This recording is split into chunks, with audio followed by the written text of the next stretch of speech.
welcome to Writing the West podcast. I'm your host, Tyler Offhammer, and in this episode, we sit down with best-selling author Craig Johnson, the mind behind the beloved Walt Longmire series, to discuss his upcoming novel, Return to Sender.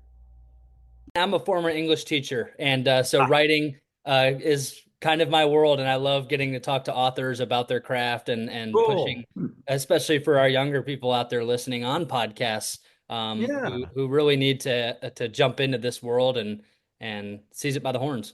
Yeah. Yeah. It's interesting like that because I guess there's a certain drop off like out of interest, I guess, with a lot of younger people and everything Yeah, as far as Westerns are concerned. But I think, what they're doing is they're kind of like, pigeonholing the whole idea of the Western, of, that it's got to be Gunsmoke, that it has to be, right.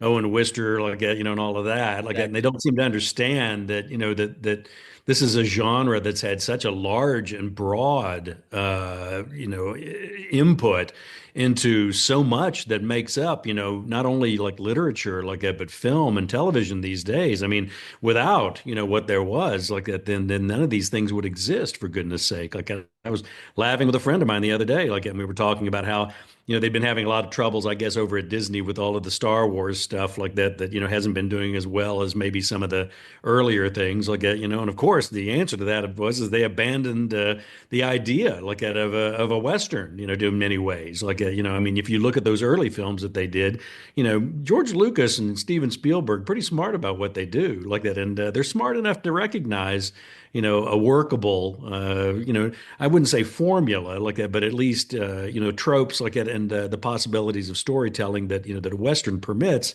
that maybe nothing else really does like that. So anyway, that was just my opening blast on that. So there. Exactly. No, beautifully said. So of course, let's start off with what inspired Return to Sender, which is due out on May 27th, and at least from the cover jacket and what I've read so far, has got to be Walt's most intriguing ride yet. And you credited Cowboy State Daily with one of their articles with being the inspiration. So what about that story hooked you as a novelist? I mean, it's, no secret, the dirty, well, if it is a secret, it's a dirty little secret. Like, but the dirty little secret, of course, of my books is that they're all based off newspaper articles, every single one. Going all the way back to the cold dish, like that, which was, an article that I read in the New York Times about a young girl who was, taken advantage of, like in a city in New Jersey, like in a town in New Jersey, and how these young men basically got off, with, suspended sentences, and one of the big elements that you have to take into consideration whenever you're not only writing mystery, I mean, not only writing Westerns, but also mysteries are, there was a guy you may have heard of, a fellow by the name of Tony Hillerman. Anne knows him pretty well, I Oh think, yeah. like that, knew him pretty well, like that. But Tony, I remember sitting and talking with Tony one time, like that, and one of the things he said was, is, you got to sit in all the chairs. You have to be all the characters, or else, you're just writing cardboard stuff at that point in time. And, for me, like that, I had to think about that when I read that newspaper article. I was like, boy, if that was my daughter, and she was mentally handicapped like that, and she had been taken advantage like that, and these guys got off without paying much of a price for it or anything. I can see how you could be driven to the point, where you might do something rash. Yeah. And I think that that's an important aspect, to a lot of the writing that we do, both in Western and in mystery like that. I mean, if you're going to have an antagonist, that antagonist better be, up to the game like that. I mean, there's a great quote by the Northern Cheyenne tribe, which is, you judge a man by the strength of his enemies. And, boy, I think about that every time I'm writing a book. I always think to myself, okay, is this antagonist really going to give Walt Longmire a run for his money? Is it going to be interesting, like to see, Walt go up against this guy or this woman or whatever? And so, you try and sit in all those chairs and try and do all of those things. But, that's part of the storytelling process, I think, like that. And so, I don't know, when I started out, I had an education in writing like that, but I didn't let that get in the way of becoming a writer. And what happened was, is that, you have to think about what it is you want to write. I mean, that's always the big trick. There are two major, hurdles you got to get over. First of all, you got to decide what it is you're going to write. Then, second of all, you got to find it. You got to get out there and find that voice, of the characters, of that world, of all those things like that. And I think I was in my early 40s, which I thought was really young. to get started as an author like that, But then I read, what was it that F. Scott Fitzgerald wrote The Great Gatsby when he was 28, and that pissed me off. I got to tell you, so I think maybe all right, maybe I was a little late coming to the game like that. But then again, I think also the writers that I really enjoy are the ones, that have life experience that they bring, to the writing like that. An awful lot of the writers that I like aren't, they didn't start out being writers. They were a lot of other different things. I mean, you mentioned Louis L'Amour a little earlier, like as the classic example, like of somebody who had life experiences to draw from, like, and I mean really raw life experiences to draw from. And you can tell he's been there. You can tell he's done this, that he's met those people like that, and he knows how to bring them across on the page. But you had to like put all that together, of course, like and then try and write that first book. And then that's the forging in fire, obviously, like that whenever you sit down and try and write that first novel. And it's common knowledge like that I got started on mine, got the first two chapters done, and then took a 10-year hiatus. So I actually started The Cold Dish when I was 33. Like it, and I sometimes would complain about it to my wife Judy. I would say, "Boy, if I had just got on the horse and rode, when I started this book like that." And she looked at me and she goes, "Well, you're a different man, at 43 than you are at 33 like that." And she said, "I think you were, a little bit more of an approximate to Walt Longmire by the time you got to 43 and had a little bit more of an idea of who he was and what he was and most importantly, how he spoke. I mean, that's a big issue for me too. I mean, I'm covering a lot of tangents here like that, but whenever I get this opportunity to speak about one of my favorite subject matters, especially to a learned individual, this is and highly enjoyable for me. Um, Voice is so important. The voice of the storyline is just so important. And I think finding, the voice of Walt Longmire and that first book was not really even supposed to be a series of books. It was just going to be a standalone book. The Cold Dish was just going to be a Western novel. And that was it. Like it. And then Catherine Court of Viking Penguin sat me down. This is I think it's Viking's 100th year anniversary this year. And Catherine was not that old like that, but she sat me down like that and she said, we really like these characters. We really like this place. And I said, "Thank you. I'm glad to hear that. Seeing as how you're going to be publishing this book, I want to, I'm glad you like it." Like it. And she goes, "No, I don't think you understand what we're saying." And I said, "Well, what are you saying?" And she says, "Well, we just think that there are more stories to be told, with these characters and with this place." And that's when I, with the knowledge of not even having had one book published, started arguing with the president of Penguin USA and going, "Yeah, I don't think that'll work. I don't think that's a good idea. First of all, how many people can you kill in the least populated county, in the least populated state, Wyoming, before things get really kind of stupid?" And she was like, "Well, Craig, you're a smart guy. You should be able to figure a way around that." So he said, "Why don't you go back to your ranch in Wyoming and sit down and think about this?" Like, and so I did. And, and my wife also reminded me once again, like that, that when I'd finished that book, and I went through like a period of mourning. I went through a really, just a terrible, terrible depression of, having lost those characters, that they were gone now, and I was not going to see them again. And so then, she said to me, "Well, you idiot, you're the only one that's going to be able to write another one. So why don't you sit down and maybe think about that?" And so I did. And here I am 21 years later, like that, still writing Walt Longmire. I have to admit that, he's still good company. And I think that's probably the key element. First of all, there really isn't any formula, to my books. When you were mentioning, Return to Sender, and how it's very different from all of the others. I always laugh whenever I get an email, one of those random emails from somebody that says, "I hated your last book." I always write them back and go, "Don't worry about it. The next one's completely different." Like that, I mean, because it always is. Like Yeah, that. So, but like the contracts that I have with Viking Penguin, all it says is it must be a mystery and have Walt Longmire in it. That's it. there you And go. so that's a lot of free area to go in. Like I can go in a lot of different directions from that point in time like that. And so then it just becomes a point of trying to, do something that's going to be unique. I think, when people start, there are a lot of people that read the grocery store checkout books, that are looking for something that's simple, that's looking for something that's not going to challenge them, something that will give them, all of the tropes, and the recipes, for a static piece like it, and they enjoy the comfort of that. I don't think that that's who my readers are. My readers are the ones that, do want something a little bit different each time, that do want to be challenged in some ways, like that do want to find out about things that maybe perhaps they didn't know so much about.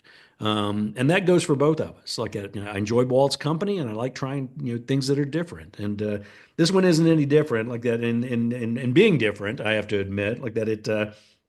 Started out with that article that was in Cowboy Daily, like that. And it was about this woman, Tabor Morris, like that, who has the longest postal route in the United States. Over 300 miles that she goes out every day, and it just with the nefarious mind, of course, of the mystery writer, the first thing that came to mind was, well, if she went missing, where would you look for goodness sake? Like, I mean, you're talking about an area that's the size of Maryland, and I Right. thought, okay, well, that would be something interesting for Walt to have to contend with. And so, of course, I called up the postal inspector for the state of Wyoming. That's one of the great things about being in a state like Wyoming. You can just call up the postal inspector, and he'll sit there and talk with you and tell you, like all this stuff. And That's it great. was interesting because, one of the first things he told me was, he says, well, that's not a federal crime, right? And I said, no, what's that? Like, and he goes, well, I'm missing, you can't, bring in federal investigators on a missing postal worker. And I was like, really? Like, and he goes, no. I said, but the mail is. And I was like, what? Like, and he goes, yeah, the mail is a federal property from the moment it goes into that receptacle. Like, and that's a Wow. federal crime. Like, and he says, you can bring in the FBI, you can bring in anybody and everybody you want to do that investigation. And there was a long pause, and he goes, I'd bring in Walt Longmire. Like, so what happens, of course, this is Walt's second out of 21 books. Walt's been undercover twice. This is his second attempt at trying to be undercover, and He he's not doesn't very hide well, does he? he does not do it very, very well. I got to admit. I mean, granted, he's like 6'5" and weighs about 255 pounds, and he doesn't blend in, very No. well like that. But yeah, it leads to a lot of pretty comic situations like with him trying to pretend to be a mailman because it's a highly technical field with a lot of jargon, and Walt doesn't know any of it. So Yeah. Well, and speaking of blending in and about enemies, in a typical Western fashion, and you mentioned Star Wars, and I think this plays into every Western ever made, even if it doesn't wear the 10-gallon hat, is the location and the landscape. And you've chosen to set it in the red desert of Wyoming, and it's such a stark and almost you can't even believe that a place like this really exists unless you've you been there. can't. And what made that such a rich setting for this novel for you? Well, in the actual postal route is in that part of the south central portion of Wyoming, but it doesn't encompass the entirety of the Red Desert like that, which is what I kind of wanted to do, simply because that's the great thing about Wyoming, of course, is that it's very it can be very desolate, like it can be very open area like that, and then there are parts of Wyoming that are maybe even more isolated and maybe even more desolate like that. And so that makes things, even more interesting. And I was doing I always love to go wherever Walt is going, like it, and Right. do whatever Walt is doing, short of getting drugged behind cars or knifed or shot. But I try and like have as many experiences that Walt's going to be going through in these books as I can, like just simply because I think that sense memory, allows you to portray that on the page, like and have it be as honest as it can be, rather than falling back, on jargon, or things like that become, you don't want to put that reader to sleep, is what you Right. don't want to do, like that. The thing I always tell students is, I always tell them, if you write something and it sounds like somebody else wrote it, guess what? They did. So find a new way of saying it, okay? Like that, and so, it was an idea to to explore an area that's, in many ways unexplorable. Because there's a limited number of roads in that area. There's a limited number of facilities, anything at all. It's kind of wide open out there. And so I thought, okay, that might be an interesting kind of locale, for this type of book, because that's another thing I'm always looking for too, is trying to find some kind of a different place and different way to describe Wyoming. And one of my favorite quotes about location is, of course, the one from Studs Terkel, the infamous Chicago newspaper man, who said, "Nothing ever happened nowhere." And so whenever you have to be as detailed as you possibly can be, that's a charge, that's a challenge. Like, you have to kind of take up the lance and see if you can do it, and do it in a way that makes the reader feel as though they really are in this place. And that's a challenge. That's a challenge an awful lot of the times. Like, and I have to laugh like that because, I mean, one of my degrees is in playwriting like that. And the reason I got a degree in playwriting was because I thought it would help with dialogue, because I mean, that's all playwrights have, Yeah. is dialogue.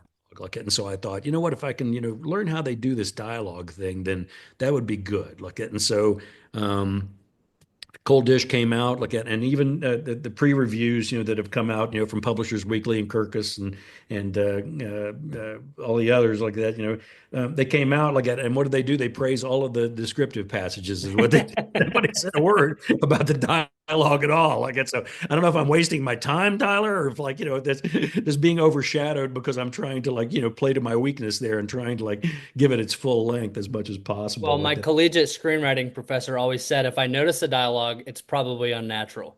There you Maybe go. we There can you chalk it go. up to well-written There you dialogue. go. That makes me feel a little bit better. I Yeah, appreciate yeah. Well, it. and you mentioned killing off your darlings. A lot of these minor characters who maybe just populate one book and either meet a great fate or an ill fate. And the same is probably with Return to Sender.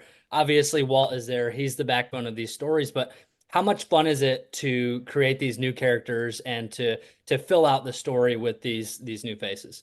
Oh, it's a blast. I Yeah, mean, that's the joy, like that, because I mean, you are in many ways, reinventing the wheel. I mean, you do have the same characters like at a lot of the time, but there's an ebb and a flow in that too. Like that. I mean, right. one of the emails that I get after every single one of the books is there was not enough of my favorite character, insert name here. There wasn't enough Henry, there wasn't enough Vic, there wasn't enough Lucian. And I knew I'd reached a certain point in my writing career when people started writing and saying, there wasn't enough dog in the last book. Again, and so, with the structure of this particular book, I mean, this is a book where Walt's alone, for an awful lot of the time, like that. And early on, I kind of made a conclusion to myself. I thought, okay, you're basically writing about a man, an armed man, like that, who's traveling all over the state of Wyoming and, solving crimes. Like that. Well, you can either have him talk to, you can give him a dog and have him talk to the dog, or else you can have him talk to himself. And I don't know about you, but armed people that talk to themselves make me a little nervous. Like, and so I think I went the right way and went with the dog. Okay, and so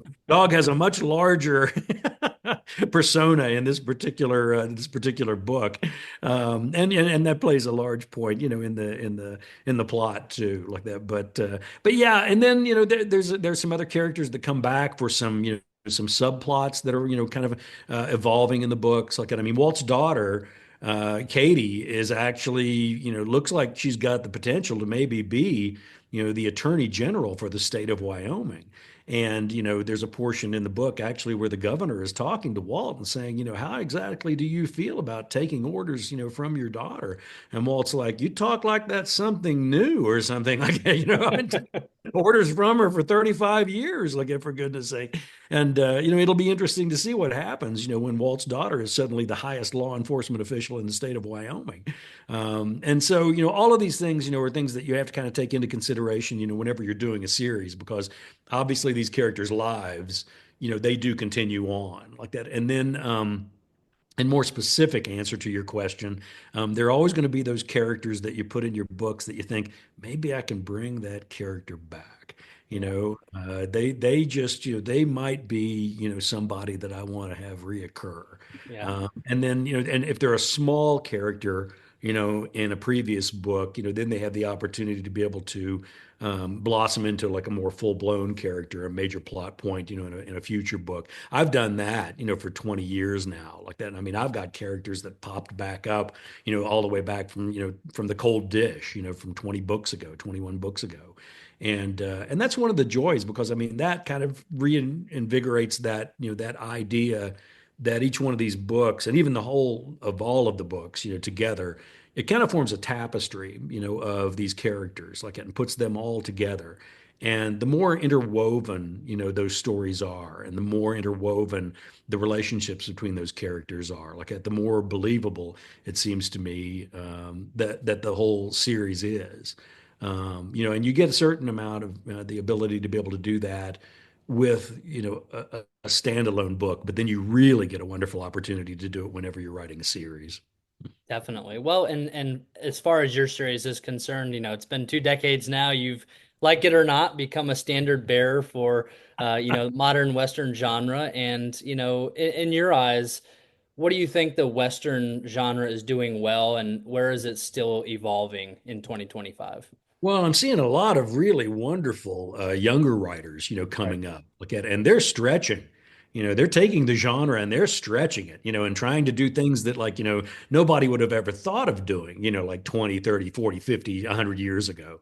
And that's what invigorates a genre. That's what Right. keeps it alive. Like it is stretching those ideas, like and going out and doing a little bit more. I mean, whenever I'm talking to Western writers of America, one of the things I always point out is, guys, let's not rewrite Zane Grey and Louis L'Amour because you know what? Zane Grey and Louis L'Amour were pretty good at writing Zane Grey and Louis L'Amour. That's Like true. so, I wouldn't want to go up against them. So you might want to think about doing something different.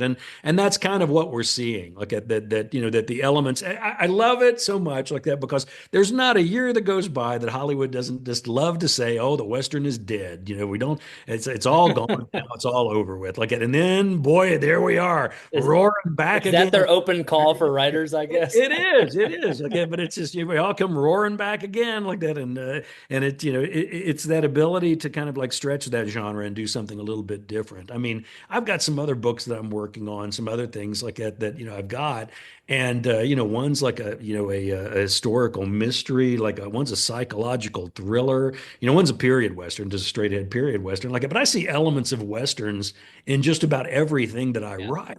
Yeah. And it's not that that's all there is. The thing is it's a really wonderful storytelling component. It Right. has all of these really great aspects that you can utilize to tell so many different stories like that. And I don't see myself giving that up anytime soon. Well, yeah, and I think you've made a great point that the Western is more than just geography or a hat that you wear. And we've seen so much of that integrate into the culture of identity, of the types of stories that we tell. Mhm. And you're asked all the time because I read your other interviews, how do you not run out of ideas? And I think your answer is always, I live in Wyoming. I do, Um, I do. what The thing I got to about, be careful of, it's kind of like yeah, between me and Wyoming, and then I do a lot of talks, with like, the Wyoming Sheriff's Association, the yep, Western Sheriff's Association, the National Sheriff's Association, and those guys are great because they'll tell you stories like it. And so the trick is like, boy, there are a lot of stories I hear here in Wyoming and from a lot of these sheriffs that I'm thinking to myself, I can't use that. There's no way anybody would ever believe happen. So I guess kind of have to tone them down a little bit like that, or just abandon them sometimes. right, right. Well, and how important do you think it is and has been for your career to be in that place that you're writing about and to really involve yourself in the identity of the West? Oh, I think it's essential. I Yeah. think it's essential. I mean, I'm sitting here at this ranch and I stacked every one of these logs. I poured every ounce of this concrete, and did all the rough electrics and all the rough plumbing and all of that because I had a father that thought you were slave labor until you escaped like that. And so, when my brother and I escaped, we were pretty happy about it like that. But I don't know. I mean, I think that living here and and building my own ranch, stick by stick. And then, like I said, being here for like 30 some years, like at here, just in this specific spot of Wyoming, has been very informing, of, the world that Walt lives in, because I mean, poor old Johnson County here in Wyoming, it'll never get in a book. It never will because Absaroka County kind of encompasses it like that, and so you'll never hear the Johnson County cattle wars unless I decide to call it the Absaroka County cattle wars or something like that, which is not out of the question like that. But yeah, it's I think when you live in a place and you get to know a place and it's kind of essential to have the eyes on the target. I think in many ways, and your attitudes and your the way you view these things in these places like it as the decades go by. You change too. Like that. And I would hate to think that, Walt Longmire, who I've been writing about for 20 years, was exactly the same as he was 20 years ago. I want those characters to evolve. I want them, to go further, with their lives, like it, and those relationships become infinitely more complex, like it, and obviously the world changes, in many ways, like it. I mean, the things that sheriffs deal with 20 years ago have changed a great deal to what they deal with now. Even though, like, I have kind of cheated in some small way, like that. One of the things I did I kind of decided that I would kind of slow Walt's aging process And also provide myself with a little bit of a continuity like that by doing what I call a Vivaldi, where, it takes me 4 books to get through 1 year of Walt's life. I mean, each one is a season, one of the 4 seasons like that. And so we're 20 years later, and Walt's only 5 years older than when we first met him. Like it, and so that kind of makes it a little bit easier because Walt will be around for a little bit longer than maybe he would have if he were 20 years older than when I first met him. Exactly, exactly. Well, we hope he's along for a lot more rides, Well, uh, thank you. just Thank return to sender. And my last question for you, this is just a fun one. If you could sit down with any Western writer, past or present, and have an ice cream, who would it be, and what would you want to talk about or ask them? That's easy. Walter Van Tilburg Clark, Okay. the writer of the Oxbow Incident, Track of the Cat. I think that he doesn't get enough credit for being in the vanguard of that period in Western literature where the Westerns became a heck of a lot more complex psychologically. And he understood that, and I guess he was an incredible teacher. I would have signed up for any one of those classes, I can tell you that much. But his understanding of the human psyche and the psychology that was involved and in play, in the West, when you break down the storylines, of his novels, they don't seem that complex. But then you start reading the books and they become very, very complex very quickly. If he made a grocery list, they made a movie out of it, for goodness sake. Not that that's the be all end all like that, but it kind of shows that he was speaking to an audience, of the time period, which I think is kind of wonderful. Yeah, definitely have to be, Definitely. Dr. Van Tilburg Clark. Great, great. Well, Craig, With it's a close follow up by Dorothy Johnson, I would have to say. no relation. No, no, no relation like that. But I mean, my gosh, I mean, any school marm from Missoula who can write, the man who shot Liberty Valance, Yeah. like the Hanging Tree, and all those others like that. She had a very clear understanding of the American West because I think basically she grew up in She it. Like, lived it. Yeah, exactly. yeah. Exactly. Well, Craig, it's been a pleasure having you on. And for all the folks listening, Return to Sender drops May 27th. Another Yep. unforgettable chapter in the Walt Longmire legacy. And Craig, here's to more stories. We're looking forward to it. Thank you. Look forward to talking with you about them. All right. Take care. You bet. You too. Bye.